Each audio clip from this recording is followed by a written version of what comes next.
বাংলার মাটিতে ছড়িয়ে আছে অসংখ্য হারিয়ে যাওয়া ইতিহাস। তার মধ্যে কিছু ইতিহাস বইয়ের পাতায় বন্দি, আর কিছু ইতিহাস লুকিয়ে আছে ভাঙা দেয়াল আর নীরব প্রাসাদের ভিতরে। এটাই লক্ষ্মীপুরের ঐতিহাসিক দালাল বাজার জমিদার বাড়ি।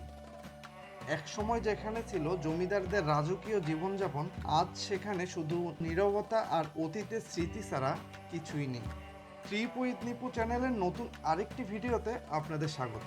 আমি নিপু আজকে ঘুরতে এসেছি লক্ষ্মীপুর জেলার অন্যতম ঐতিহাসিক স্থান দালাল বাজার জমিদার বাড়িতে। এই ভিডিওতে জানাবো এখানের ইতিহাস, রহস্য আর দেখাবো বর্তমান অবস্থা। প্রায় 5 একর জমির উপর প্রতিষ্ঠিত 400 বছরের পুরনো এই জমিদার বাড়িটি বর্তমানে পরিত্যক্ত ধ্বংসাবশেষ হিসেবেই টিকে আছে।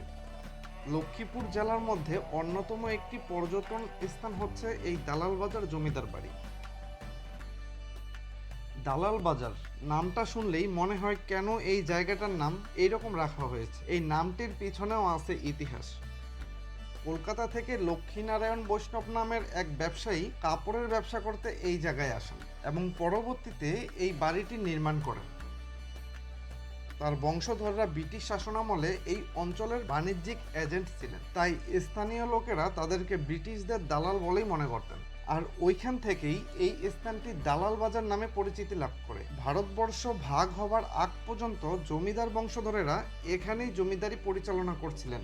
পরবর্তীতে নোয়াখালী লক্ষ্মীপুর দাঙ্গা চলাকালীন সময় তারা এই স্থান ছেড়ে অন্যত্র চলে যায়, আর এইভাবেই এখানকার জমিদারির সমাপ্তি ঘটে।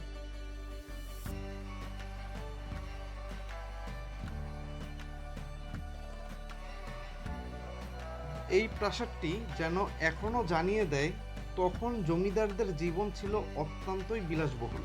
প্রাসাদের ভিতরে ছিল আলাদা অন্দরমহল, যেখানে বাইরের মানুষের প্রবেশ সম্পূর্ণ নিষেধ ছিল। এখানে জমিদার পরিবারের নারীরা বসবাস করতেন। আর সামনেই একটি শান বাঁধানো পুকুর দেখতে পাবেন।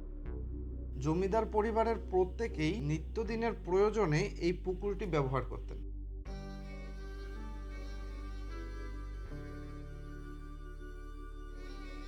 এই জমিদার বাড়ির ভবনগুলো একটু অন্যভাবে নির্মাণ করা। দেখুন, এই ভবনটির নিচে অনেকগুলো সুড়ঙ্গ, যা এপার থেকে ওপার দেখা যায়। স্থানীয়দের মতে জমিদার বাড়ির ভিতরে ছিল গোপন শাস্তি কক্ষ। প্রজারা সময় মতো খাজনা না দিতে পারলেই দেওয়া হতো কঠোর শাস্তি। ধারণা করা হয় প্রজাদের শাস্তি এবং এই প্রাসাদের নিরাপত্তার জন্যই এই সুড়ঙ্গগুলো ব্যবহার করা হতো। সময়ের সাথে সাথে এই দালাল বাজার জমিদার বাড়ির অনেক অংশই ধ্বংস হয়ে গেছে।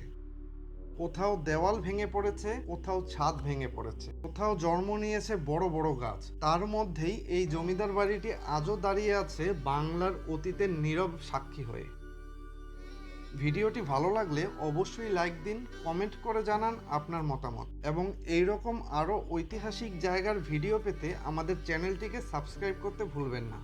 দেখা হচ্ছে পরবর্তী ভিডিওতে। সেই পর্যন্ত ভালো থাকুন, সুস্থ থাকুন। ধন্যবাদ।